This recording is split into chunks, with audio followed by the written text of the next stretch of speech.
Welcome to welcome to the Alcohol of Tobacco, the Bureau of Alcohol, Tobacco, and Friends. We had a server error crash right as we started the show. I'm going to pass this off to Leon Wolf. All right. Thanks, Aaron. Welcome to the Bureau of Alcohol, Tobacco, and Friends. As Aaron, our producer, just said, appreciate all of you being with us. Sorry for the technical difficulties kicking off the show tonight. My name is Leon Wolf. I am your host. I am joined, as always, by my regular panel of co-hosts, Scott Lincicome of the Cato Institute. Glad to have you with us, Scott. Neal Doing of the Federalist. Jay Caruso of Pocketful of Liberty. And F. Bill McMorris of the Washington Free Beacon. Glad to have you guys with us. We are joined this week by our special guest panelist, Jeff Blair of Ace of Spades Decision Desk, and we're glad to have him with us, filling in at the last minute for Jen, who was sick this week. So we're glad to have Jeff on the show. If he is less prepared than usual, it's probably because of the booze and not because of the last-minute invitation. So good to have you with us, Jeff. We're going to kick the show off right, starting with the news of the day. It is, of course, January of 2015, so it's the appropriate time for us to talk about 2016 presidential election. Of course, this thing just seems to get moving back earlier and earlier in the silly season, and we have already had, I would say, three major prominent candidates who are more or less announced their intention to run. Of course, we had Jeb Bush announced his intention to run with creating his leadership pack a couple of weeks ago. Chris Christie has made moves to start his leadership pack. And also, of all things, Mitt Romney appears to be ready to make yet another go at the presidency in 2016, along with some other lesser notable folks like Mike Huckabee who have announced. We also are seeing some movement on the Democrat side. John Podesta has announced that he is leaving to form or to join Hillary's budding presidential campaign. And so we're going to start this off actually talking about the Democrat side. And I'm going to toss our first question, as I usually do, to our guest host, Jeff. And I'm going to ask you, Jeff, do you think that any Democrat is going to mount a serious, and I'm going to define serious as winning at least one primary or caucus, do you think any Democrat will mount a serious challenge to Hillary on the Democrat side? Boy, it sure doesn't look like it, does it? And yet, the history of every presidential nomination that wasn't an incumbent in, God, it feels like the past 100 years, if not more, tells you otherwise. And yet, it really just does seem that the Hillary juggernaut, whether it's a juggernaut or whether it's a paper tiger, seems to have cleared the field. Liz Warren has started giving firmer no's.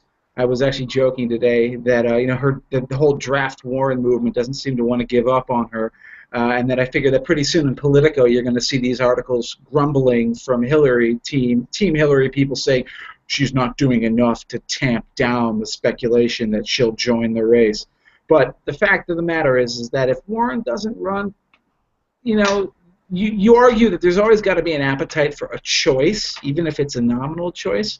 I'm not so sure that that's going to hold here. I think that a lot of people on the Democratic side feel like they have their golden ticket to another 4 years of the presidency with Hillary Clinton. So I actually don't think there will be a serious challenge to her.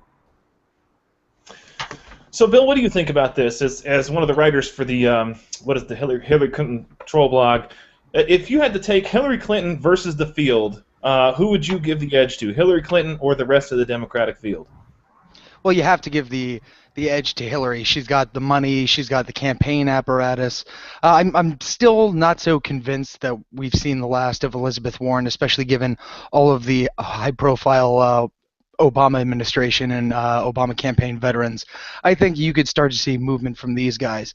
If we're talking about somebody who still has the capacity to, win a state out from under Hillary, I think you cannot write off Keith Judd. He mounted a very, very good primary from West Virginia while he was in prison, and I think we could see him come back to win West Virginia again. He's a veteran. He's not going to make the mistakes he once made. I think I like Keith Russell Judd's chances in West Virginia this year. Alabama, too. Keith Judd in West Virginia and Alabama. Thank you, Bill. Let me turn this over to Scott next, and I'm going to ask you a similar question for the Republican side of the field.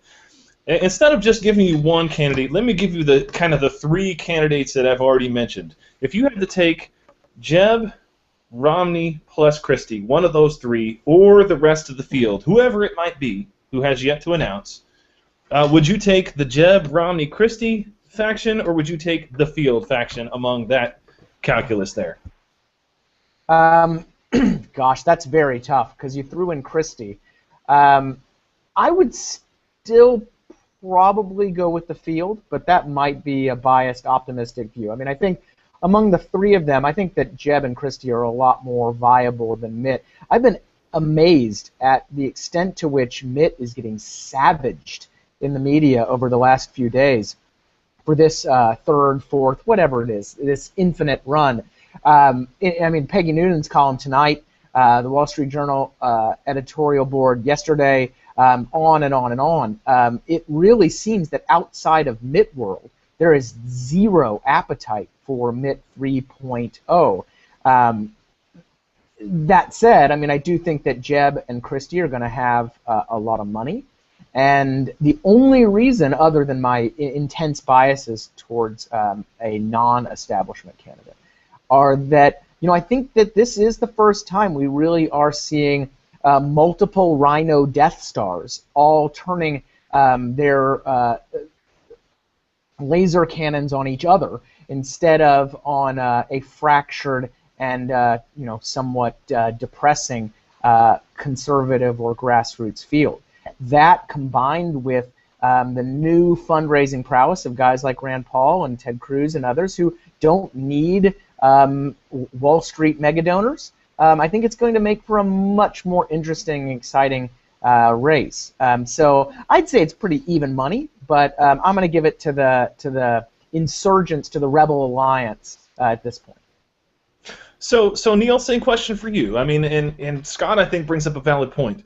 The I guess insurgent side of this particular equation, there are two things really that you have to focus on. Number one, as Scott has pointed out, the establishment side is more fractured, I think, than it has ever been. I mean, typically by this time, there's a guy like George W. Bush in 2000, McCain, in 2008, Bob Dole in '96. There's a guy who's already been picked on that side, and there are three now who are really competing for I guess that mantle. So there's that equation, and then on the other side of the equation, the insurgent side has its usual kind of cadre of non-serious candidates who will probably get more attention than they deserve, but they also, I think this time, have more credible challengers, guys like Scott Walker, guys like Bobby Jindal, who have an actual credible resume to run on. What do you think? If you had to take, and I'm just talking about predicting who you think will win, not who you want to win, but if you had to take Jeb, Romney, plus Christie, or the field, who would you take at this point?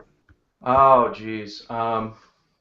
Who do I think would win of those three? I think probably in the final estimation it would be Jeb. Not that I particularly want any of those three to get it. If of those three, I prefer Christie just because he's a new face. Mitt, no. Mitt has had two chances, and he does not quite have Richard Nixon's political charisma. So he's done. He for the longest time was saying, I'm not going to run again. I've had my time. And I don't know why he's listening to these people who are telling him to waste more of his money. He's not going to get it, in my opinion. Do you think he'll actually run? It's looking that way. He's starting to gear up. I think there's some staff decisions going on right now. I think what we're seeing now is what they call the invisible primary. That's when all these guys jockey for campaign staff. You're starting to see them, put campaign staff on their exploratory committees and snatch people up, communications people. That's all happening right now. And depending on what kind of talent they scoop up, that's going to position them for the actual primaries. So it does remain to be seen who goes where, but I do think that aside from hardcore Romney loyalists, he's going to have a hard time making headway now this year. Or this cycle. I think Jeb is kind of the establishment character to beat right now. So Neal, who'd you send your resume to?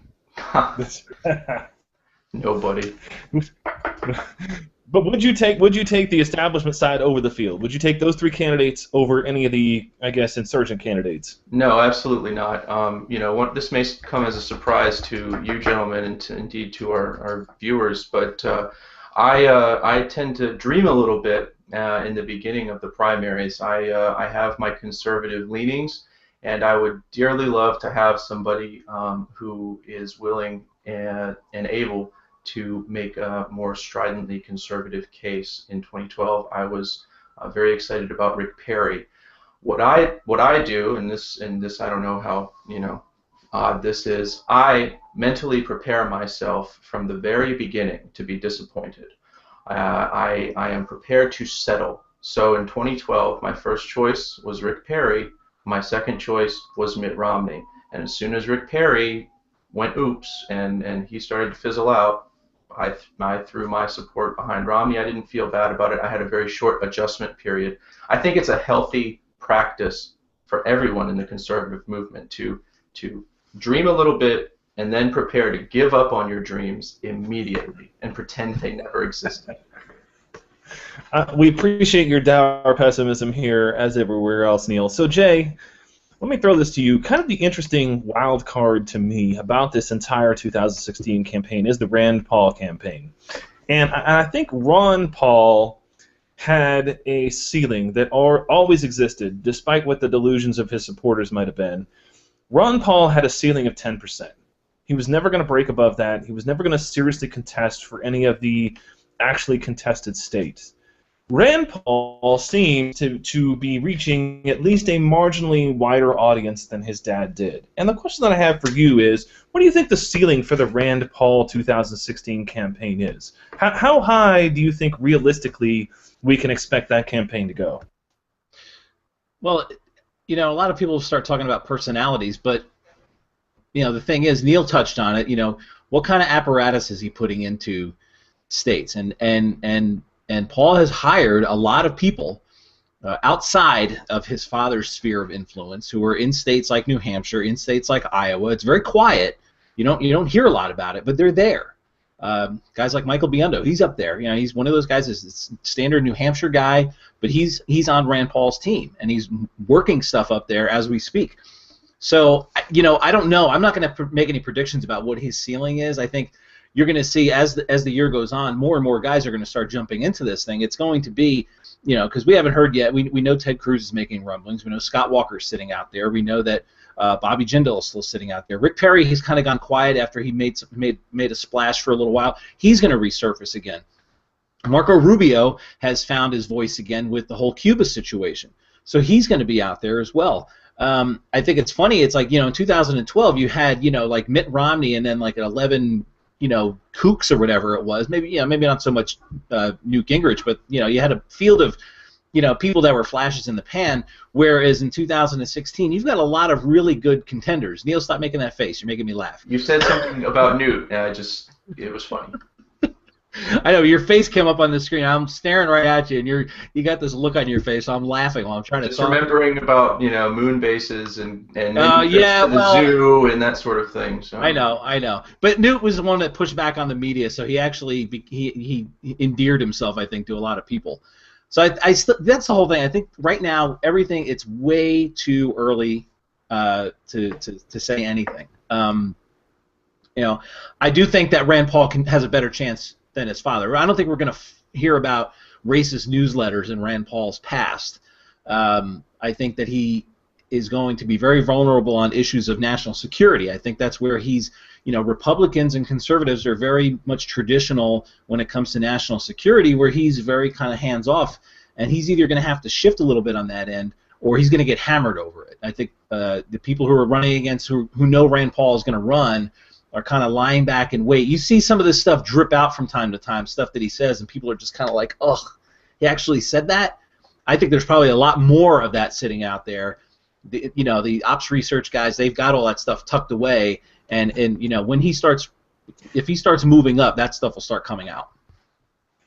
Well, Bill, what do you think the factor is of the extent to which Ron Paul is going to present an issue to Rand?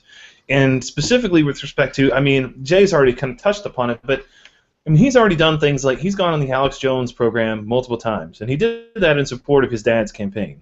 I'm not going to knock anybody for supporting their dad, but these are things that matter to average Republican voters. How much is association with with kind of his dad and the kind of kooks that associate with his dad's movement going to hurt Rand Paul by association, do you think? Well, I think Rand does have some association problems, and it's not just his father. I think he's done an adequate job of putting distance between himself and his father. You look at, he was quick to rebuke his father when his father insulted Chris Kyle, the American sniper, for getting killed. He's done a very good job of, for lack of a better phrase, parrying the association he receives from his father. What's going to give it legs is the fact that he has associated with some shady characters himself, the Southern Avenger just being one of them.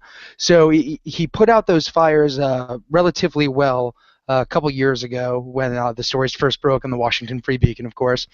And I think that will be a blip on the radar for him. I think that his opponents will start to pile on and associate him with his father as close as quickly as possible, but I don't think it's going to catch on. He has got a very, very good apparatus set up in Iowa right now. He's been working on it, and he's had people on his behalf working on it since 2012, and I think that could actually make the difference. You see guys like Santorum, who pulled the upset over Mitt Romney in 2012 because he was hitting the ground every single day. Now, Rand Paul's a senator. He's sitting. He's an incumbent senator, so he doesn't have that kind of flexibility. But he has people on the ground. And I think if he can mount a respectable showing in Iowa, he's almost a lock to win New Hampshire. And I think that could really start giving him momentum. And that's the sort of thing. I think by South Carolina, you'll see people coming out of the woodwork, brandishing his father's newsletters to kind of slow him down and try to appeal to the people of South Carolina. But I'm very interested in Joy Behar's take on this, so I think you should follow up with him. We're going to go back to Jeff. We're going to go back to Jeff next, and the question that I want to ask him is that a lot of people seem to want to have this ability to just kind of walk into this thing and be the savior, I guess, of the conservative movement. And the last time, and I wrote a post on Red State about this a couple days ago, the last time that a movement candidate took on and defeated a strong establishment candidate was in 1980. And the distinction between Ronald Reagan, who took on and defeated George H.W. Bush, and all of the many cast of characters that you see now, is that Reagan, number one, didn't have like an active position that he had to, have and settle, and so he used the time period in between his unsuccessful 1976 run and the ultimately successful 1980 run to put in just an absolute ton of legwork to consolidate the conservative base and get them all behind him ahead of the election. Is there a candidate on the conservative side of the field who can repeat that accomplishment, who can get everyone behind him early so that we avoid this kind of and I don't think the movement was well served by the kind of debacle that we saw last time, where you had people like Herman Cain and Rick Santorum and people who are not, I think, serious presidential contenders taking their turn out in front of the field. Well, yeah, I completely agree with you. The short answer to that is no, we can't do that. We can't go back to the old times. It's a different media environment. It's a different technological environment. It's a different political environment.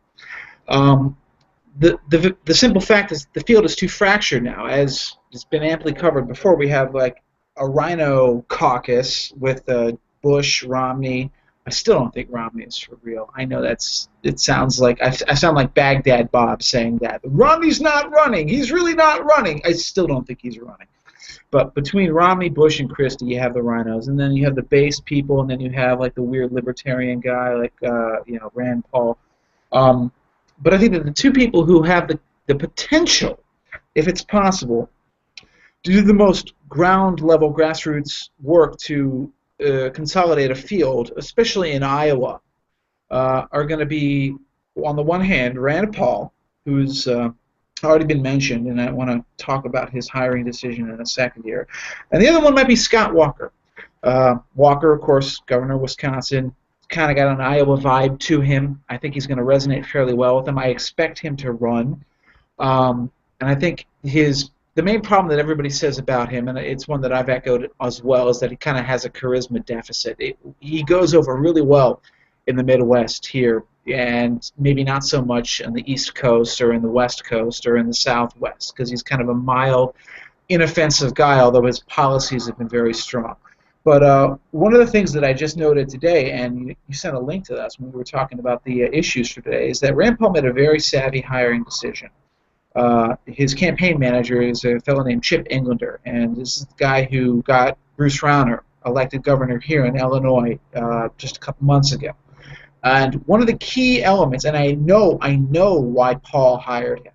The reason Paul hired him is they share a commonality. These two campaigns seem to share a common blueprint, and that is going to be reaching out to unconventional Republican, potentially Republican constituencies, both as a way of getting them to vote for them, but also as a signaling mechanism to others. Rauner was faulted in a lot of sort of normal conservative media for spending a lot of time in the south side of Chicago with African-American constituencies, with Latinos in the city and in the collar counties, talking to them. And people said, these people aren't going to vote for you, not in margins large enough to matter. Why are you wasting your time instead of trying to amp up turnout downstate? Rauner's point, and he turned out to be right about this, and I think this is what Rand Paul noticed, is that not only does that have a virtue on its own level, all right? Yeah, I think it is, inherently and objectively a good thing to tell everyone that, like, I'm going to be working for all of you. Whether you voted for me or not, I still represent you.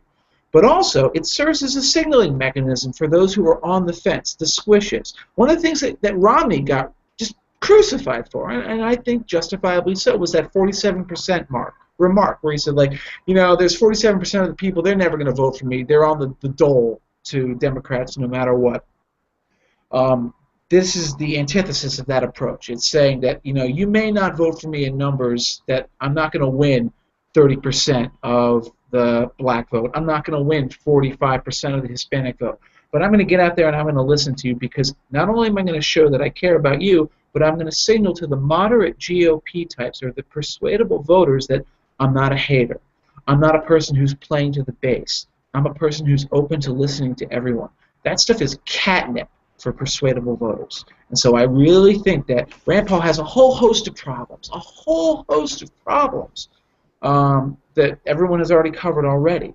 But I'm really enamored of that strategy, because it worked for Rauner, and he won by about 5%, and there was that wave, but this is still a tough state to win it. And he did something that Bill Brady in 2010, who was the gubernatorial nominee, wasn't able to do, is he kept the margin down in Chicago. He did a much better job of winning Chicago and suburban Cook County by that outreach that Brady neglected and that Rauner did. So if Paul replicates that, man, that's going to be impressive, and I think that will have an effect in consolidating a lot of these persuadable voters, both in the primary and hopefully maybe in the election as well. So let me turn this over to Scott for one more question about 2016, and that is, kind of a hot button lightning rod person, and that is Ted Cruz. I think probably Ted Cruz is going to end up running. I don't think that he has a realistic chance of winning. I know that we have a kind of a wide disparity of views on this show as to whether Ted Cruz is good for the movement, bad for the movement, what his status is. And I think that if Ted Cruz does end up running, I don't think that his goal is to win. I think that his goal, as a lot of kind of these candidates are, is to really use the presidential campaign as a platform to get a specific message out there. And I guess the question is, in light of everything that has happened so far, I mean, Ted Cruz clearly has a loyal following among the conservative base. Do you think that Ted Cruz has poisoned the well with so many people thus far that he can't be an effective messenger for kind of the message that what we've been doing is not good enough, we need to take drastic measures to throw the brakes on things? Or do you think that he'll ultimately, fizzle out and have no effect, have no ability to move the debate in his direction in this campaign? Yeah, I think that Cruz is a wonderful messenger and not a presidential contender. And the reasons are kind of what you laid out in your extremely long segue. And that is that, he's a lightning rod. And you really, for a presidential candidate, need someone that is going to, at the end of the day, be able to kind of unite the clans, to steal Braveheart lines. And I don't know if he can do that. I do think, however, he will be valuable in some ways in terms of moving the debate and being a forceful advocate for kind of the Rebel Alliance grassroots side of things. At the same time, I'm extremely concerned. As much as I like Cruz on policy, and I really do think he has some very good policy, and of course he's a very smart guy, very articulate, but at the same time I do worry about him stealing the spotlight and potentially setting back the kind of conservative insurgency side of things. I don't really know how that's going to play out with someone like Walker or like Rick Perry, who might actually have more of a chance to kind of bring things together at the end. I don't know how that's going to play out. I think I see him as more of a problem candidate than a solution candidate or even a messaging candidate. So guys, I'm going to throw this to everybody in turn, and I really just want kind of a one-sentence answer here, not a 30-second to a minute explanation. At this point of the cycle, who would be your preferred 2016 candidate? And you can take into account electability. I don't want to hear all the reasons. I just want to know, just for the sake of getting a sense of where we all are, so the audience can know, if you're a Super Tuesday voter and the whole slate of expected candidates is before you now, who would you vote for if you're in the voting box about to pull the lever? Bill, what do you have? Who's yours? Rick Santorum. Go to you, Joy. All right. Jay Caruso, who would be your candidate? Scott Walker. Scott Walker. Jeff, what about you?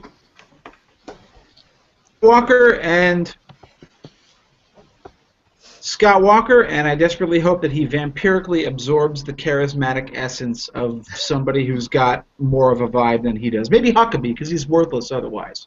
All right. Neal, who would be your candidate? Rick Perry. Rick Perry? What about you, Scott? Jindal or Perry. I would put myself probably in the Jindal or Walker camp, and to me there's a pretty large gap between Jindal, Walker, Perry, and the rest of the field. So interesting to see where we all kind of are as we head into the 2016 election season. So let's talk a little bit as we move on from 2016 to some more current events. And I'm gonna throw this one over to Neal. The terror attacks that are ongoing in Paris, and initially when this came out, I guess the media kind of painted this as here are some guys who are, I guess, kind of losers on the fringe of French society. They were bored. They had nothing else to do. Recently, we've had news reports that Al-Qaeda in the Arabian Peninsula, actually, in Yemen, is claiming responsibility for having financed and planned the attacks. Yeah. And that's kind of contrary to the initial reports. What do you think of these reports? Do you think this is the Al-Qaeda puffing themselves up, or do you find their involvement to be credible in what's going on over in France? I think it's plausible. I don't think it's outside the realm of possibility at all. These guys, they do have financing, and they do have still an organizational structure. And if this thing was being planned, I think I saw that they had been planning it for 3 years, maybe a little bit shorter than that. But it's entirely possible. It kind of puts the lie to once again to Obama's claims that they have Al-Qaeda on the run. It might be that just Al-Qaeda has kind of refocused their efforts on softer targets than the United States. But yeah, I do. I think it's entirely possible that it was Al-Qaeda. So Jay, going to you on this issue, I think that what a lot of people don't realize here in the United States is that, economic conditions in France are bad. And I don't think that we can appreciate how bad they are. Unemployment is more than double what the United States unemployment rate was at the worst part of our recession, in 2009, 2010. And I think that whatever you feel about, George Bush's view of, if you make people more prosperous and give them more money, they won't engage in more terrorism, I think that we can all agree that to some extent the kind of hopelessness that a lot of these people who feel at the fringes of European society and Western European society in particular is contributing to some of the problems that you see over there, which is not just in existence in terms of these terrorist attacks that we see, but in, I mean, widespread riots and things that don't get as much news coverage. And I guess the question I have is, what can France and the rest of Europe do to alleviate some of the sense of hopelessness that some of their people kind of on the fringe of society feel, that are contributing to a level of civil unrest that I don't think a lot of people in America are able to understand or credit at this point? Right. There are, I mean, there are areas, I think, outside of Paris where unemployment rates are as high as 20%. It's really bad. This is all part of the chickens coming home to roost. For so many years and decades, really, with social programs and everything like that, and all the money they were giving away. All of this talk we heard over the last 15 years about free health care and 6 weeks of paid vacation and all this other kind of crap. It finally came down, and suddenly there was no money. The money dried up. It was similar to what we saw, in a sense, here in the United States with Detroit. I mean, France is, Detroit is almost like a microcosm of what happened. Microcosm of what's happening on a grander scale in Europe and many countries. Scott would probably know a little bit better than I would about this kind of subject in terms of economics. But really, I mean, the nanny state has taken hold over there, and people just don't know what to do when suddenly that little protection crib isn't there anymore. And so, do they know how to start businesses? Is anybody over there? I mean, I'm sure there are, but are there a lot of people who probably don't? They're so used to being coddled by their government, by getting everything, again, for quote unquote for free, that they're in a very difficult spot. At this point, I don't even know what they could do. I honestly, it's one of those. You asked me a tough question. I can honestly say I have no idea what they're going to do, but things are going to get worse over there before they get better.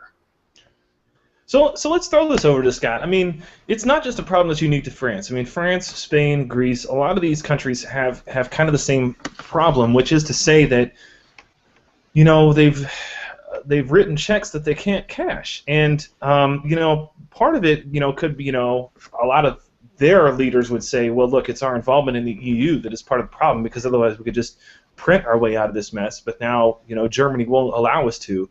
I mean, is there a way back that you can see, for these societies? Because what we're seeing now, I think, is that there are very real, not just economic consequences, but social unrest consequences of creating a state of dependency. And when the safety net is gone and doesn't function, it leads to widespread civil unrest and order problems. So what do you think? Is there a way back for Western Europe?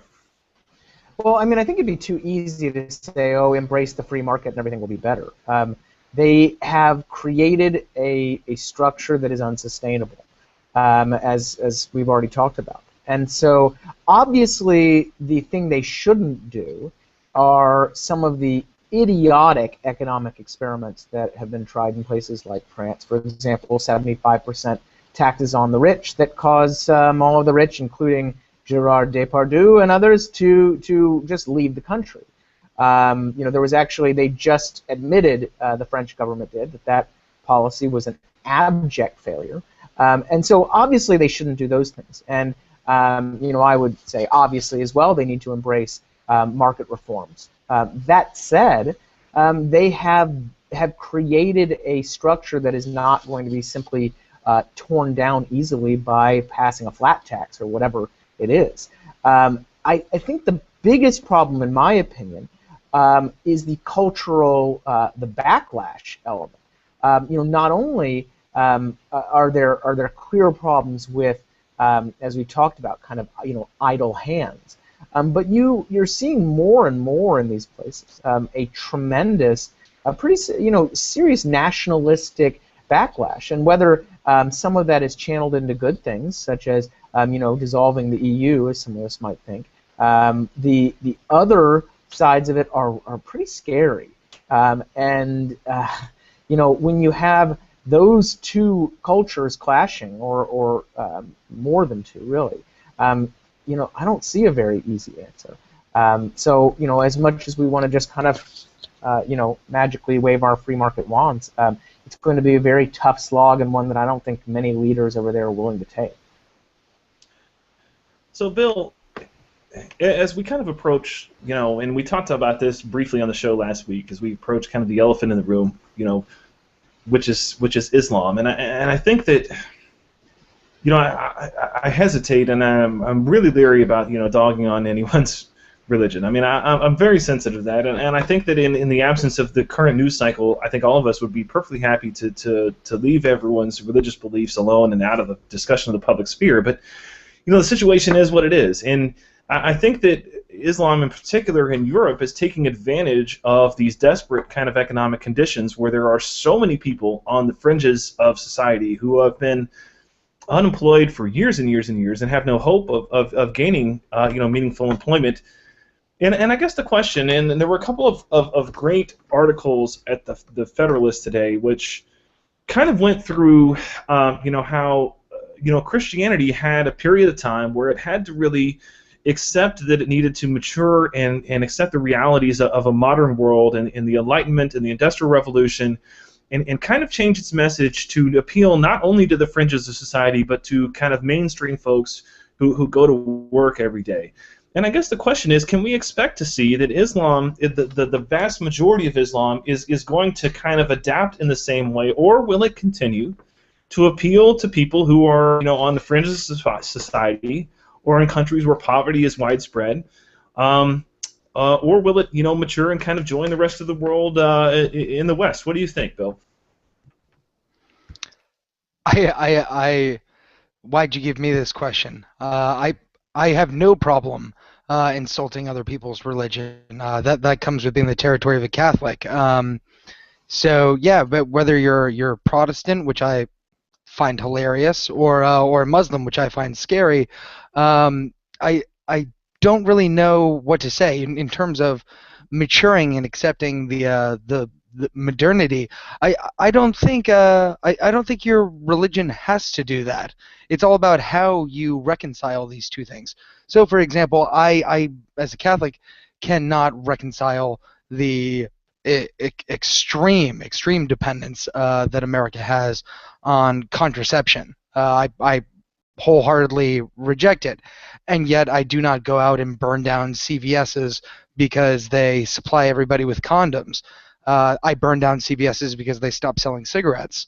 So I think if Islam can somehow give up the tactics of violence, that's going to be the maturity. I don't think you have to accept secular modernity, secular humanism as the guiding ethos of life in order to flourish as a religion. I think you can get on wholly well as long as you don't kill people. So it has to be entirely based on the tactics. I don't think Islam should be forced to reconcile and bow down before secularism. What they have to do is not kill people. And that is I guess that is the difference between religions that embrace natural rights and religions that embrace obedience. So I think that's the type of soul searching. It's a matter of tactics that Islam has to embrace rather than giving up their core beliefs, which they're of course entitled to. And I think secular humanism will have to come to terms with that as well. Democrats are perfectly willing to adjust school schedules and ban Christmas pageants to accommodate Muslims in Michigan and in Maryland, but they are afraid to call out Muslims who kill people because someone drew the prophet. And I think that's the wrong way to look at it. I think the proper way to look at it is to, I guess, embrace the maturity that Rachel Liu talked about in her Federalist essay. And I think that, and I do want to move on from this topic because it's kind of been beaten to death at this point, but I think that, if you look at it, back in the, 1600s and 1500s, Europe was essentially torn apart in secular warfare along, religiously drawn lines among Christianity. And I think that it's that, I guess, is what Rachel Liu was essentially trying to say, is that, while we can say, and we can look back on that, and we can condemn that and say, listen, this is not the way that we ought to settle our religious differences among Christians. The point is that happened, 400 or 500 years in the past with respect to Christianity, and we're still dealing with it as a present reality for Islam, and that is the way, I guess, that we talk about maturity. But let's move on. Is kind of fallen a little bit by the wayside, and I think deserves more attention than it's gotten. And that is that the prosecutors in the case against Ted Stevens, for those of you who don't remember, in 2008, Ted Stevens, who is a senator from Alaska, been serving for roughly 1 billion years in the United States Senate, not one of my favorite senators, definitely not a guy that I would stick up for. And for those of you who don't know, I was born and raised in Alaska, and I'm very familiar with Ted Stevens and his record. Among my least favorite Republican senators in the caucus. That having been said, Ted Stevens was essentially indicted, on corruption charges. These corruption charges were allowed to essentially linger throughout the entire election, and they almost definitely threw the election to Mark Begich, who won the seat in 2008. Almost immediately after the election was completed, the prosecutors announced that they had withheld, or it was announced that the prosecutors had improperly withheld exculpatory evidence. The charges against Stevens were dropped, and it was announced that he was completely innocent of any wrongdoing with respect to his corruption trial. The prosecutors in the case were subsequently disciplined by the Department of Justice, and I think their discipline was laughably lax. One of them was given a 40-day suspension, the other was given a 15-day suspension. They appealed their suspensions within the DOJ, and just a couple of days ago it was announced that a panel overturned their meager suspensions on the basis that the administrative process that the Department of Justice used to dole out their suspensions was improper and contained defects. And I'm going to go to Jeff with this. Jeff is one of my, and this is a story that is kind of infuriating to me, because this improper prosecution of Ted Stevens is essentially the reason that we have Obamacare, right? I mean, there were 60 votes in the Senate thanks to the fact that Mark Begich was there instead of Ted Stevens. Hello?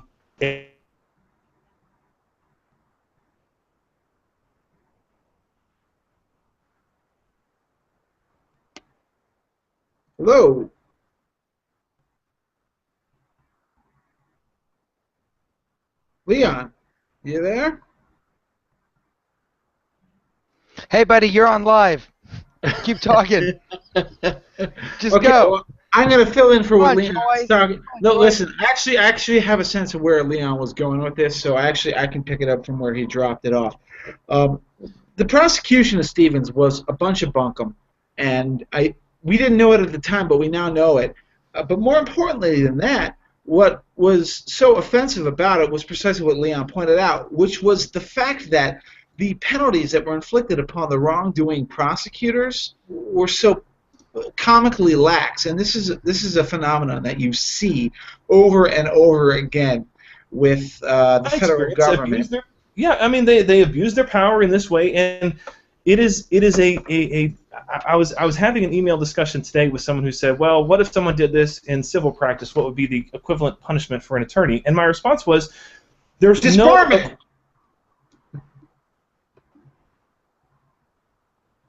Well, I don't know if Leon's having problems, but there's a phrase from Shakespeare. It's a very common phrase from Hamlet that, when he talks about the insolence of office and the law's delay. These are the things that frustrate people when dealing with an unaccountable and unanswerable government. And this is what is so insulting about the Ted Stevens prosecution. That the fact that the prosecutors' penalties were overturned on appeal on a technicality. It was purely a technicality. They were not exonerated in any way. It was simply that, the process in their prosecution administratively was improper, because I think the attorney that was initially reviewing the case, that was kind of in the bag, was unwilling to charge them with what they fully deserved. It's frustrating. And the thing is, I know Leon and I are kind of on the same page about this sort of an issue.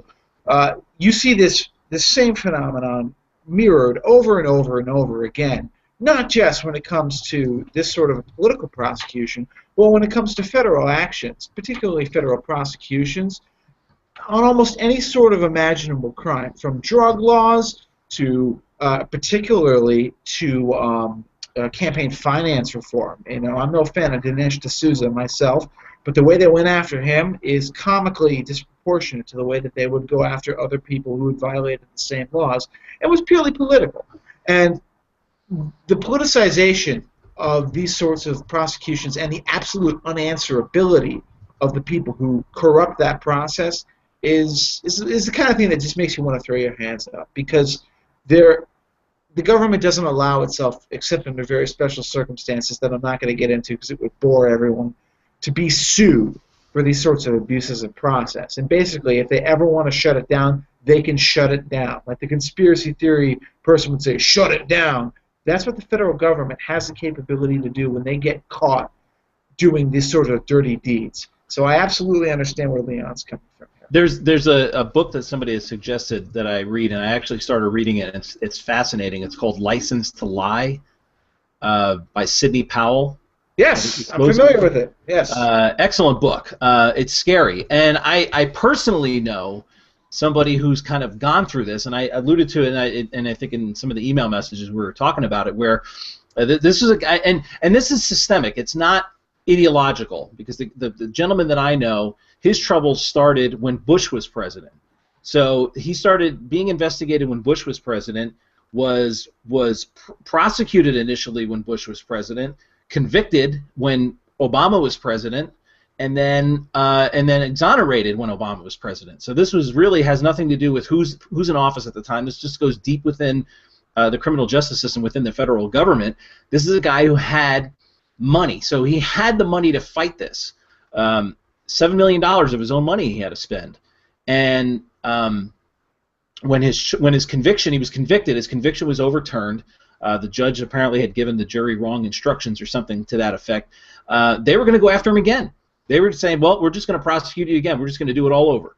And his attorney, his defense attorney, who was also the defense attorney for Wesley Snipes, started gathering a bunch of evidence and said, okay, you guys want to go to trial, the first thing I'm going to do is I'm going to have an evidentiary hearing on misconduct, and we're going to air out all the things that you guys did, all of the lying that you did, and all of the subornation of perjury that we've got on you. They had so much stuff. And finally, this was in Atlanta, so somebody in D.C. got wind of this and told them, shut it down. Shut it down, exactly. And all charges were dismissed with, I think it was with prejudice, so he didn't have to worry about it again. I think the guy's father, who was also one of the ones indicted, had to pay like a $25 fine because he misfiled some kind of IRS form or some kind of crap like that. I think that was that was eventually what happened. So it's real, and it's scary because they just have the money. They can just keep going after you and going after you. And I think one of the things that I heard as well, and you guys probably confirm this, is these guys in these local offices and cities, they want to make it to D.C., and the only way they can do that is to get big convictions. And so they're going to go after people so that they can continue to rise through the ranks. Right. And it's a corrupt system all through. So, Scott, let me throw this to you, and I'm sure you probably want to kick me for throwing this to you, because look, this is an uncomfortable thing for us lawyers to talk about, right? I mean, we don't want to. I guess the public has this view that when prosecutors go off the rail, hopefully the state bar is going to step in and do something. And right. I think those of us who are in the profession understand that that's a fairly illusory protection against the kind of power that prosecutors wield. I mean, in my experience, the way that they leverage, stacking offenses on to kind of get improper plea bargains, the number of things that the prosecutors do, to me, the state bar, for whatever value those people provide, are not an effective check to the power of prosecutors. Yet they're the only one that presently exists. What do you think is the answer to the system? What can we do to control what I think are possibly the least accountable public officials in America? Gosh, I really don't have a great answer on what we can do. I know that there have been proposals out there for oversight boards and things of that nature. In my opinion, one of the big problems is having publicly elected prosecutors. It, in my opinion, again, creates a tremendous incentive to convict, and and the constant strain of re-election adds to that. The anecdote that I'm most familiar with, I don't deal. I'm a fake lawyer. I don't deal with courtrooms and prosecutors at all, thank goodness.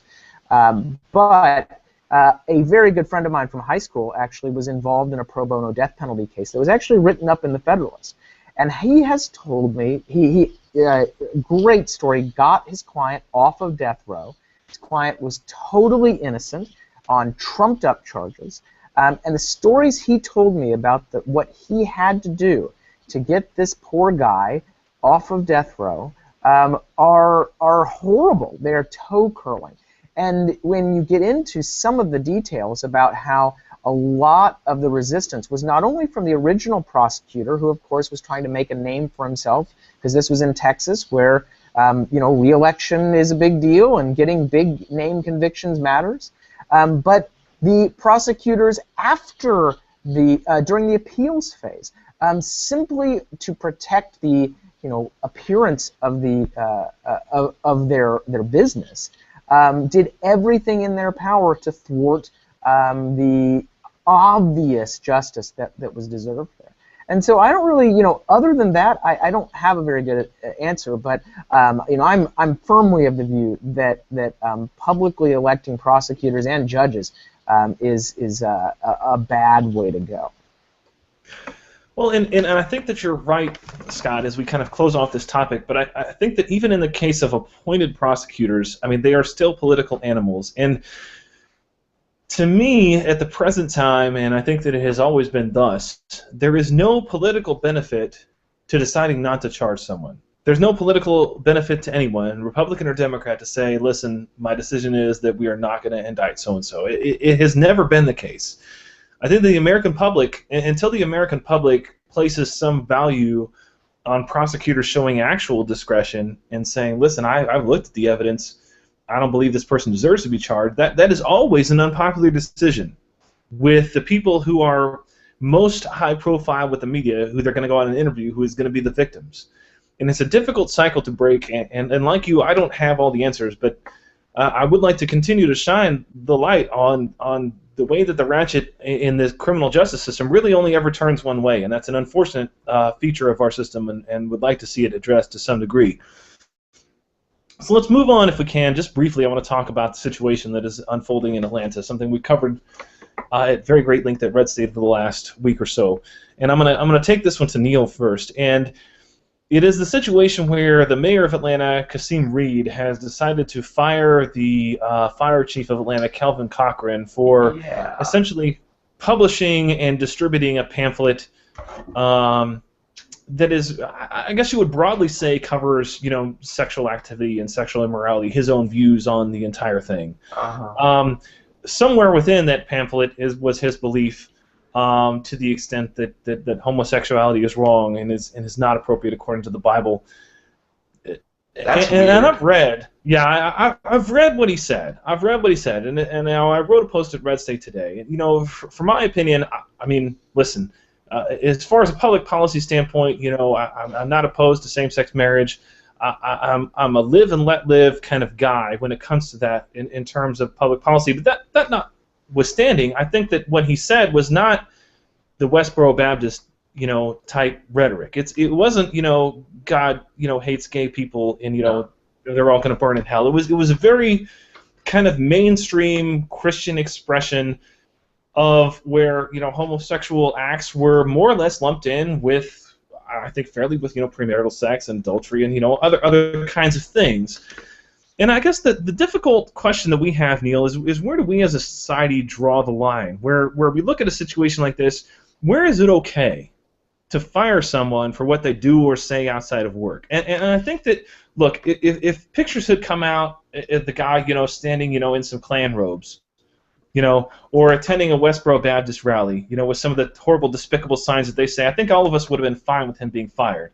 Where is the line that we draw now where it's okay to fire someone for what they do or say that's outside of work and that doesn't touch upon their work responsibilities? Well, I think you kind of hit it when it's something that's morally unconscionable, like racism, organized racism, that sort of thing. Criticizing your employer is a good one. I mean, there's really outside of work, your options for dismissing somebody don't seem to me to be very broad. It depends also, what state you're in. If you have a right to work state or what have you, there are different laws there. But this is clearly a violation of this man's civil rights, in my opinion. And all through the debate over gay marriage and that sort of thing, I was repeatedly assured that this sort of thing would not happen. People would not be forced from the public square for their traditional religious beliefs, their deeply held convictions. I guess, as it turns out, that was a lie. People are being publicly bullied out of their jobs. You had Brendan Eich at Mozilla. You had the whole Proposition 8 thing, where people revealed donor lists and exerted public pressure just for political activity like that. And you have this example now where this man, this fire chief, he submitted his book for review to his employer. Now, I don't believe it was reviewed. That might just be your typical bureaucratic incompetence. But he did everything right, and he didn't do anything wrong outside of his workplace.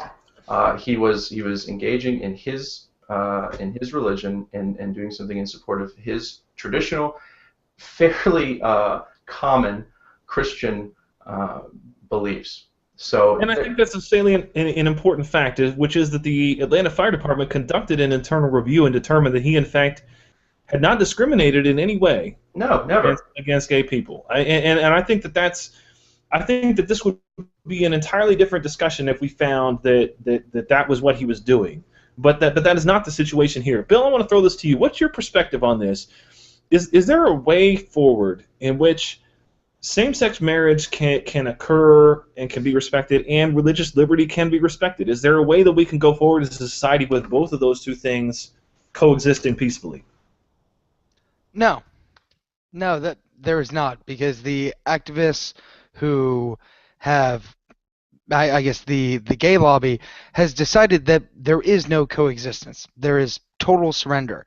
Now, you mentioned that if he was pictured in Klan robes, that of course he should be fired. See, we are dealing with a political juggernaut movement right now that says that the acceptance of biblical teaching on sexuality is in fact the same as wearing a Klan robe.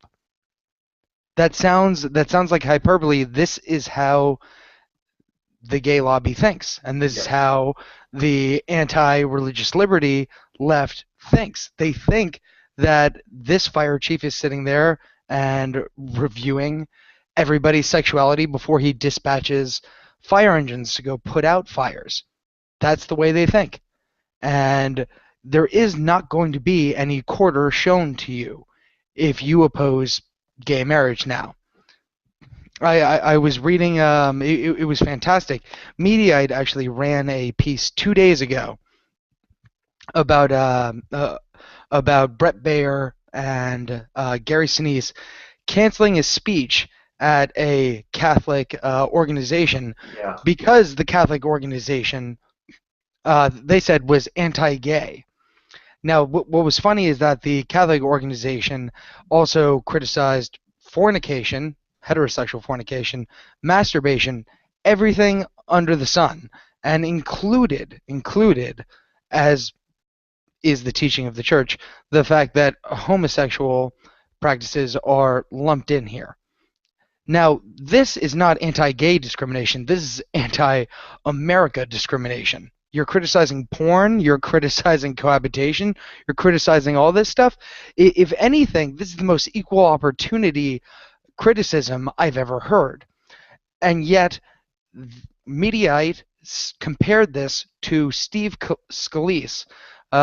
speaking in front of a quote-unquote white supremacist meeting. Now, of course, Mediaite had not gotten the memo that Steve Scalise never actually spoke in front of that group, but the fact that the media is now portraying the holding of Christian beliefs, biblical beliefs, the fact that they're portraying that now as akin to David Duke beliefs is telling, and this is the future, and all the libertarians who told us, hey guys, don't worry about it, we're going to have your back, they have not.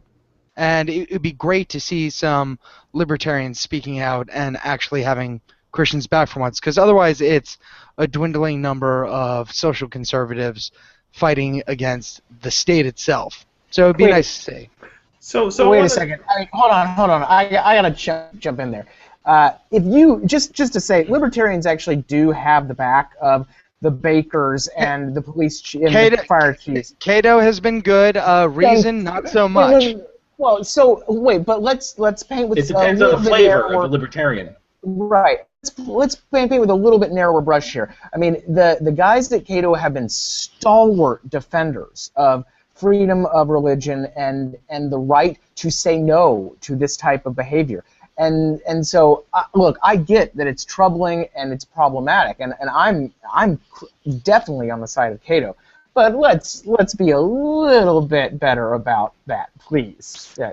Nope. So once you guys improve and stop using the RARF only to overthrow Obamacare and then throwing us to the wolves. And I'm not blaming Cato. I'm blaming libertarianism writ large. Libertarianism writ large has been terrible about this. Cato has been fantastic. So I want to go, as we kind of finish up this topic, I want to go over to Jay, because he lives and works in the Atlanta area. And I think that, for a long time it has been understood that a person could say that their personal religious belief, for instance, is that premarital sex is wrong, and yet understand that if they're a boss and they're seeking to hire someone who is cohabiting with someone in a non-marital relationship, they're not going to discriminate about it. It's been long understood that those two things can coexist peacefully. And yet with respect to this particular issue, it seems to be that you can't say one without being assumed that you discriminate in terms of impermissible ways about the other. And I guess if you could just speak to that and talk a little bit about how this particular fight is playing out in the Atlanta area, and how this is this helping Reed? Is it hurting him? And do you think that Cochran has a future in any sort of other elected office in the future? Well, it's not helping Reed. I mean, Reed is a complete incompetent. People realize how incompetent he was when he said he didn't realize that the Braves wanted to leave Fulton County for Cobb County. I didn't know about that. It's like either he had, it was kind of the situation where it's like with Barack Obama, he's got people around him that don't tell him anything, or he's just so out of the loop he doesn't understand. Believe it or not, this is more of a story outside of the Atlanta area than it is here. It didn't really resonate throughout much of the area. I think there was a fuss that was kicked up initially, but it hasn't been. It's so far. I mean, I think it takes a little while around here. People are slow in this area. You should see the way they drive. So, it hasn't really made its way out to the suburbs yet. I think it'll get worse before it gets better. The ironic thing is, and I think you touched on this in your piece, is that for years it was this, gays wanted protection under the the Employment Discrimination Act, because they feel like nobody should be fired because they're gay. But now we've kind of flipped that on its head, where it's like it's okay for people to be fired because they're opposed to gay marriage, or they have a biblical opposition to homosexuality. It's absurd that this guy was fired for essentially holding personal beliefs. Now, they've tried to make it a lot worse.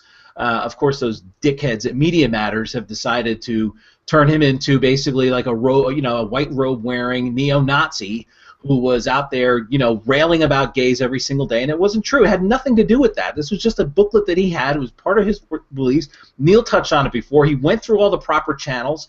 There was nothing that he did wrong. I don't know. Again, from a legal standpoint, does he have a case here that can he file a lawsuit? I don't know. I mean, I don't know how the state of Georgia operates. I know it's a right-to-work state, so it may be very difficult for him to file a lawsuit. But hell, I would come full barrel, at both barrels and file a big a lawsuit against Reed and the city. I don't think they had any cause to fire him. I think it was ridiculous. I think this was Reed trying to do something to save what is a floundering administration he has. It's just been horrible.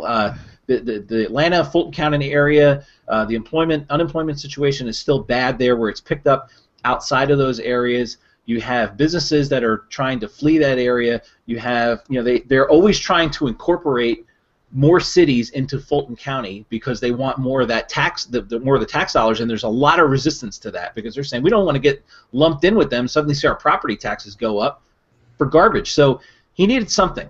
This, I think, was a desperation move at in the last throes of his administration. So I don't think it's going to go over well. I don't think. He's not going to have a problem.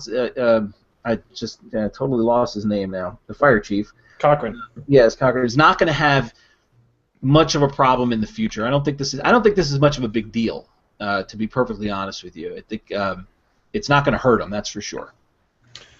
All right, guys. Well, we're a little over time, but I want to close off as we usually do with our lightning round and talk a little bit about some less seriously political things, if we can. Omit the bad blood that has occurred between Bill and Scott on the show, and we'll talk about this at some further length going on. But I want to ask our panelists to talk about what is one TV show that you're watching that you think that more people should be watching, and we want to encourage all of our listeners to check out these shows. I'm going to take the host prerogative to go first. I'm going to say that my choice would be Turn, the show on AMC about spies in the American Revolution. Very well done, very well acted, very well produced.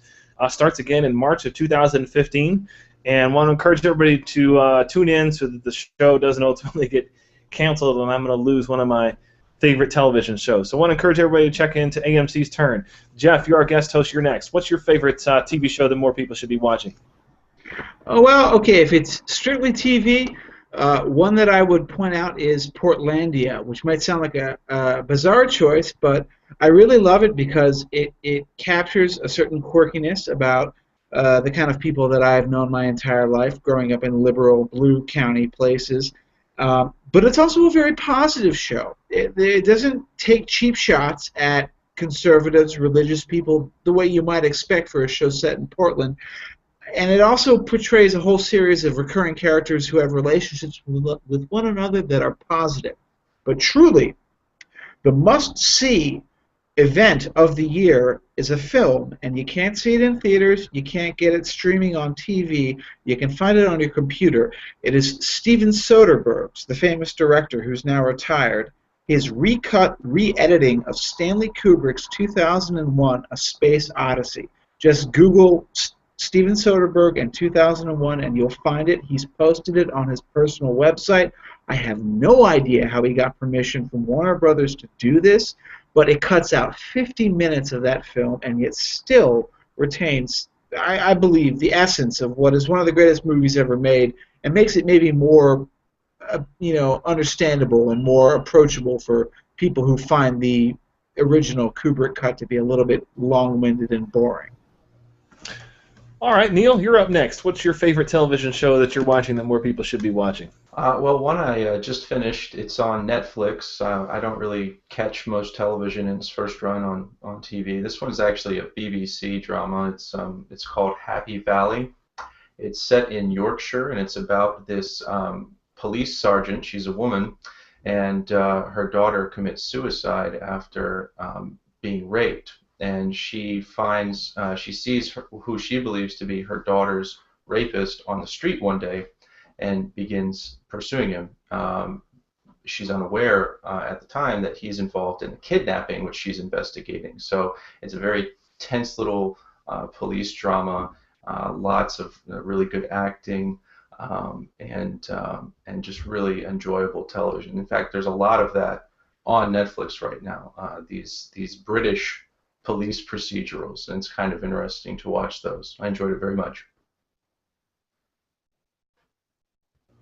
All right, Scott, what about you? Okay, so I don't watch a ton of TV, but I have. First is probably a little too mainstream, which is Archer. No show makes me laugh out loud as much as that ridiculous cartoon. New season just started. The other one that I just thought of, actually, is Silicon Valley on HBO. Absolutely hilarious show. If you know any nerds, and I had the fortune to spend my first few years out of college living with 4 electrical engineers, and it is the most spot-on representation of nerd tech culture I've ever seen, having lived through it myself. Fantastic show, extremely profane, a lot of potty humor, great show, and I think that season starts on HBO pretty soon, so definitely check that one out. All right, Jay, what about you? I am going to go along the same lines with Neal and go on a Netflix series. If you're going to talk mainstream TV, I would suggest people check out Chicago PD on Wednesdays, which is actually a very good show. But that's probably one of 2 network shows that I watch. So Netflix is where it's at. I am very much into the BBC series. I love the way they do those shows over there. They're very slow in their pacing, but it's okay to they don't care about rushing to get to action, and they'll take their time, and it's great. And a series that I really enjoy is called The Fall. It's with Gillian Anderson, who still looks amazing, even at, I think she's 45 or 46 years old or something like that, pushing 50. She still looks great. She plays a police detective who's investigating a murder, and it's just there's really not much I could say about it. It's just one of these shows that just kind of, you have to watch it. Each episode is like a little over an hour long, but it's very well acted. It's very well written. Again, it's not something where you're going to see a lot of action or anything like that. The tension kind of rolls out slowly, but it does very well. And it's one of those things where I think it's like 6 episodes, and when you get to the end, you're going to really want to just go ahead and jump to season 2. All right, Bill, finish us off. Well, I don't mean to insult our guest host, Joy Behar, with this, but my personal favorite show that needs to be watched more is The Doctors. It's a daytime talk show. It's 3 guys. They're surgeons. They do all sorts of cool stuff live on camera, and they only have people with medical degrees on there, which means you don't have to worry about having female hosts because women aren't allowed to be doctors yet. So it's pretty cool. I'm a big fan of it. Well, outstanding, guys. I appreciate everybody's contribution here, and thank you once again, everybody, for tuning in to the Bureau of Alcohol, Tobacco, and Friends. Hope you take our pop culture recommendations into account. And we want to thank you all for your time. I want to thank my guest hosts for their time. Jeff Blair from Ace of Spades Decision Desk, thank you for coming on the show with us. Appreciate you having a Thursday night with us. My pleasure. Thanks, Joy. We really appreciate it. It was very brave of you to come on here after the view. Bill, I will find you. And I will kill you. Okay? I just want you to know that. Joy, I'm just glad you didn't storm off the set like you did on O'Reilly. I want to thank, as always, our regular panel of co-hosts. That being Scott Lincicome of the Cato Institute, Neal Dewing of the Federalist, Jay Caruso of Pocketful of Liberty, and F. Bill McMorris of the Washington Free Beacon. Thank you all for your time. Apologize that we've gone over. We look forward to seeing you all next week. Thanks, and tune in next week to the Bureau of Alcohol, Tobacco, and Friends.